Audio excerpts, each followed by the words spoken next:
Bismillahirrahmanirrahim. Alhamdulillah wassalatu wassalamu ala Muhammad ibn Abdullah wa ala alihi wa sahbihi wa mawalah. Qala Allah ta'ala fi kitabihil karim ba'da auzubillahi minasyaitonir rajim. Ya ayyuhalladzina amanu taqullaha haqqa tuqatih wa la tamutunna illa wa antum muslimun. Wa qala Allah ta'ala fi ayatin ukhra yas'aluka an-nasu 'anis sa'ah qul innama 'ilmuha indallah wa ma yudrika la'alla as-sa'ata takunu qaribah.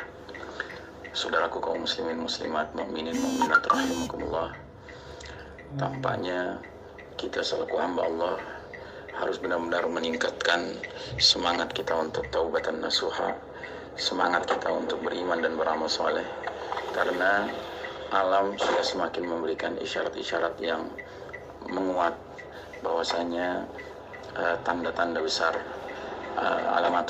alamatul kubra semakin mendekat. Ya, kita dalam waktu bersamaan hari ini atau saat-saat ini mendengar kabar bahwa 4 gunung di wilayah Sumatera dan Jawa, yaitu Gunung Merapi, Gunung Semeru, kemudian Gunung Anak Krakatau, dan gunung satu lagi itu sekaligus sedang erupsi. Ya. Kemudian peristiwa yang juga perlu mendapat perhatian bersama kita adalah peristiwa di mana tengah malam dini hari tadi malam, yaitu hari Sabtu tanggal 11 bulan April 2020, antara pukul 2 dini hari hingga pukul 2.30 dini hari, banyak laporan dari netizen khususnya di wilayah Depok, sebahagian Depok dan Jakarta Selatan, yang mendengar suara dentuman, ya, tidak jelas asal muasalnya dari mana. Yang jelas ada kabar bahwa pihak lembaga yang mengamati permasalahan gempa dan juga erupsi gunung mengatakan bahwa suara dentuman itu bukan terkait dengan erupsi, sehingga kita tidak tahu ini suara apa. Tetapi kita sebagai hamba Allah yang beriman, apalagi yang peduli dengan tanda-tanda akhir zaman, jelas harus memandang ini sebagai peristiwa yang bukan biasa. Tidak bermaksud menakut-nakuti, tetapi kita harus benar-benar menjadi umat yang antisipatif, ya. Karenanya tidak pernah ada kata rugi untuk melakukan taubat, ya. Maka kembali kami mengingatkan agar mari kita sama-sama bertaubat, kita akui kesalahan-kesalahan kita, dosa-dosa kita. Bahkan kalau perlu, kita di dalam keluarga masing-masing sudah saling memaafkan, ya, karena kita tidak tahu peristiwa-peristiwa apa yang akan datang dalam waktu dekat ini. Ya, belum lagi ada juga laporan bahwasanya ionosfer, wilayah di timur dan di barat, yaitu mencakup Indonesia dan mencakup Amerika Utara, Amerika Selatan, sudah dalam petanya itu warna hitam dan biru tua itu sudah semakin menguat di dua wilayah ini, timur dan barat. Sementara dalam kitab ensiklopedia akhir zaman karya monumental Dr. Muhammad Ahmad Al-Mubayyad, beliau tidak memastikan bahwasanya dukhan itu terjadi sebelum pembenaman di timur dan di barat. Dia mengatakan bisa dua kemungkinan, bisa dukhan terlebih dahulu baru pembenaman di timur dan di barat, bisa juga pembenaman di timur dan di barat mendahului dukhan. Manapun yang terjadi, yang lebih dahulu, yang jelas ini semua bencana-bencana besar yang kita sudah kaji dalam ilmu akhir zaman, yang akan menyebabkan perubahan dunia secara drastis, apalagi diiringi dengan shutdown of modern technology. Ya, kita akan menghadapi kondisi dunia yang benar-benar mengalami chaos luar biasa jika bersamaan terjadinya dukhan, kabut asap 40 hari 40 malam menyelimuti planet kita ini, kemudian juga pembenaman bumi di timur dan di barat, sehingga peta geografi dunia mengalami reduksi besar-besaran karena wilayah timur banyak yang terbenam, wilayah barat banyak yang terbenam. Nah, sementara teknologi canggih sudah macet, ya, sudah tidak berfungsi lagi. Maka saudaraku rahimakumullah, sebagai seorang mukmin, saya berkewajiban untuk mengingatkan kita semua, mari, sekali lagi, mari kita bertaubat, mari kita saling memaafkan satu sama lain, ya.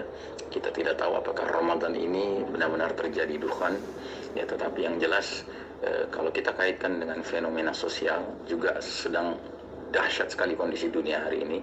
Kita semua mengalami kondisi di mana kita terpenjara di rumah kita masing-masing, ya, karena memang tuntutannya demikian. Setidak-tidaknya begitulah yang diarahkan oleh lembaga dunia yang bernama WHO, ya kan. Nah, tetapi yang jelas kita sekarang ini hidup secara tidak normal sebagaimana biasanya, baik normal dalam artian untuk belajar di sekolah maupun mencari nafkah, ya kan, bahkan tata cara kita beribadah pun tidak normal sekarang ini. Mudah-mudahan kalaupun benar ini adalah tanda-tanda sudah dekatnya peristiwa-peristiwa besar itu, kita setidak-tidaknya sudah mempersiapkan diri dan keluarga kita, ya. Dan saya juga mengingatkan, ya, bahwa hanya ada 3 takdir yang sejauh ini kami pandang bisa terjadi. Pertama, jika Allah izinkan, kita bisa hijrah sebelum terjadi peristiwa besar itu menuju ke tempat di mana akan munculnya sang pemimpin Al-Mahdi, yaitu di tanah Arab, khususnya di Mekah. Yang kedua, kita tidak sempat hijrah tetapi kita diselamatkan Allah, yakni di negeri kita ini, di Indonesia ini, di tempat yang lebih tinggi, di perbukitan atau gunung. Cuman itu akibatnya kita akan terisolasi, tidak bergabung dengan Al-Mahdi, tetapi kita harus menghadapi Dajjal, fitnah yang paling dahsyat sepanjang zaman. Sementara yang ketiga adalah barangkali Allah memandang kita tidak kuat menghadapi fitnah-fitnah yang berikutnya, sehingga Allah wafatkan kita ketika bencana-bencana besar itu terjadi. Nah, diwafatkan ketika bencana terjadi bukan berarti kita termasuk yang diazab, ya, dengan syarat kita memang benar-benar sudah bertaubat, beramal soleh, beriman yang benar, ya kan, sehingga kita meninggal karena Allah memandang kita lebih baik meninggal sebelum menghadapi fitnah-fitnah yang lebih besar lagi.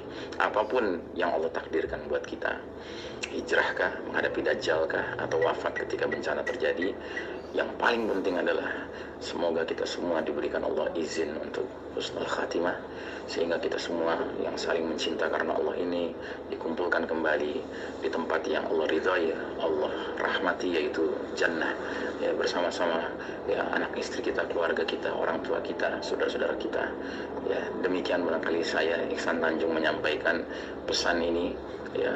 Dan saya secara pribadi juga menyampaikan mohon maaf kepada semua atas ucapan saya, ya, dakwah saya selama ini yang mungkin kadang-kadang dirasa tidak pas, ya kan. Yang jelas, wa ma uridu ilal islah mastata'tu, yang aku inginkan tidak lain adalah islah, memberikan kebaikan-kebaikan sejauh kemampuanku. Dan juga demikian sebaliknya, saya memaafkan saudara-saudara sekalian atas apapun kekurangan yang saudara-saudara tampilkan nanti. Marilah kita saling memaafkan supaya kita tidak perlu berurusan di kontorah nanti sebelum masuk surga, ya, karena memang dari dunia ini kita sudah saling membersihkan hati satu sama lain. Demikianlah, uhibbukum fillah. Ya Allah, segera angkatlah wabah coronavirus ini dari muka bumi sehingga kami dapat beribadah